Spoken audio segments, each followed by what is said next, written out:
Hi, this is a really quick video. The last couple of weeks I've been working with a few children and their parents on returning back to school or starting school, whether that's primary school or secondary school, and dealing with the nerves and anxiety attached to those big life changes.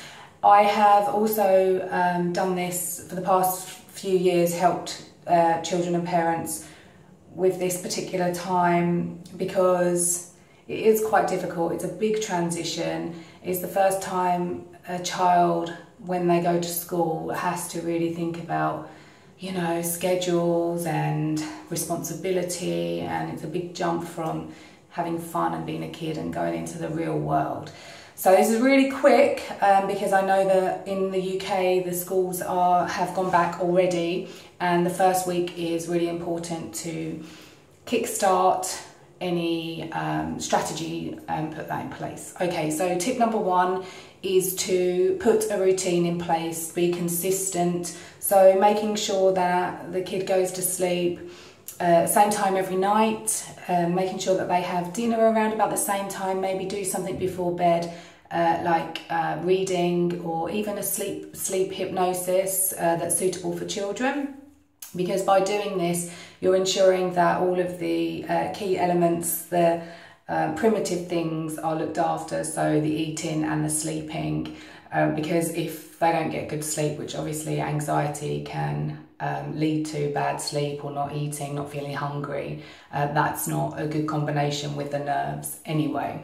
So putting a routine in place is so important, which also means then waking up maybe that little bit earlier, just in case your child's anxiety is coming out in a different way. Our gut, our stomach is our second brain, so it could be a case of them feeling a bit nervous in the tummy area before they go to school. The last thing you want to do is rush them, you know, come on, get out of bed, or get changed, we're going to be late, that kind of thing. Been there, got a 9-year-old, know how it goes.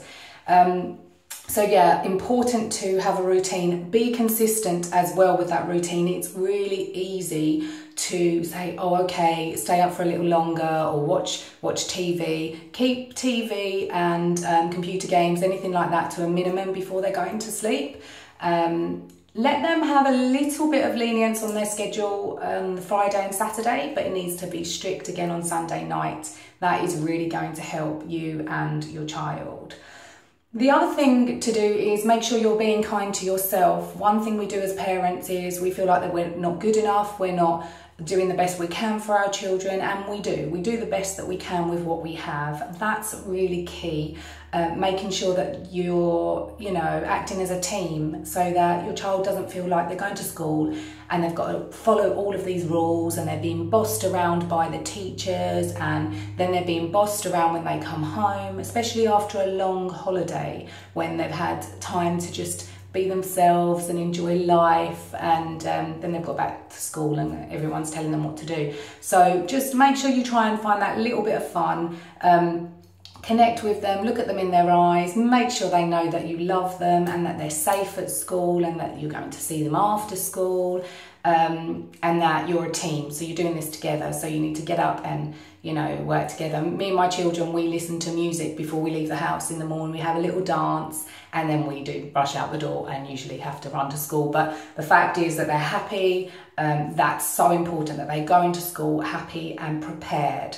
So the routine, consistency, being kind to yourself. So don't put yourself down, I'm not doing well enough. They've got their own processes to go through as well. So, you know, there'll be certain things at school that they'll be like, oh, school's boring, or this, that, or the other.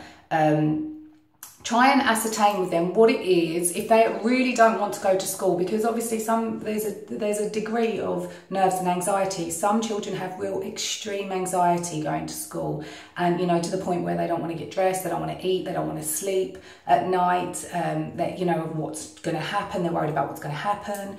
If you suspect that there's something bigger going on, like your child is coping with an emotional condition, then it might be worth speaking to a professional. Or if you feel like there's some kind of bullying going on, either way, that your child's bullying or your child's being bullied, then make sure obviously you speak to somebody. The other thing that children can get nervous about is feeling not good enough in the respect of,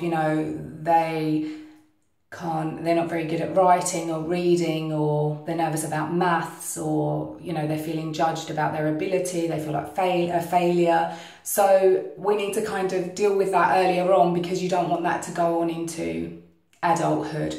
So just trying to pick up on what it is that's a problem for your child of why they don't want to go to school. A really good technique and strategy, so I'm going to give you 2 strategies and keep it really quick, is reversing those negative thoughts, because children, they can often think those things, I can't do this, or I can't do that well. Getting them to write those negative thoughts down and then asking them what they think the opposite is to that. So asking them what the positive is, but you don't put those words in their mouth. They have to decide what the positive is. And then when they write that down, they tear up the negative thought, put it in the bin, and then they keep the positive, and they can stick it on a board in their room just as a reminder. And then that's a reminder for you as a parent, so you know what you need to reinforce positively, and then just keep at that. And do praise them, because they might have really what we think are silly reasons for not wanting to go to school, but they're doing their best as well. So making sure that you let them know that you're proud of them for doing it, and just be smiley and happy when you see them. That's really important.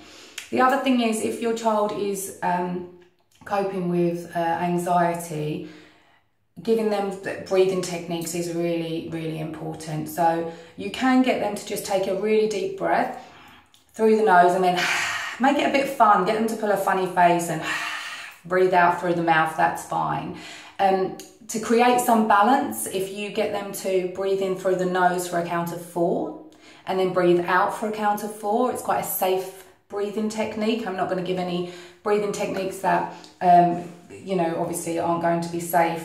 I'd have to work with someone one-on-one or in a group environment to know what their abilities are. So just breathing in for a count of 4 and out for a count of 4. That creates balance, it creates a deep breath, and the counting gives them something to concentrate on as well.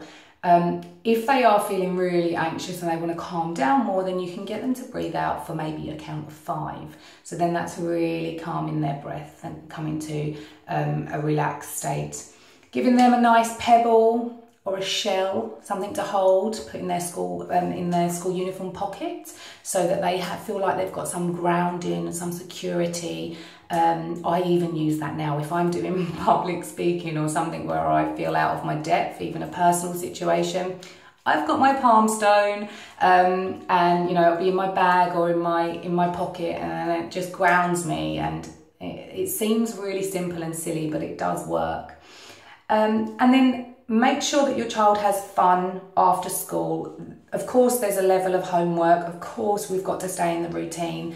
But, if they like playing football or going out on their bike, or if they've got a club to do, or like playing board games, try and do something that's more physical. They've been sitting down a lot at school and using their brain a lot at school. So something that's a bit more cathartic and they can really enjoy, and then they're kind of balancing every part of their being. I hope this is helpful. It's helped me with my son, and I'm sure when my little girl goes to school, it will help with her as well. So good luck and much love.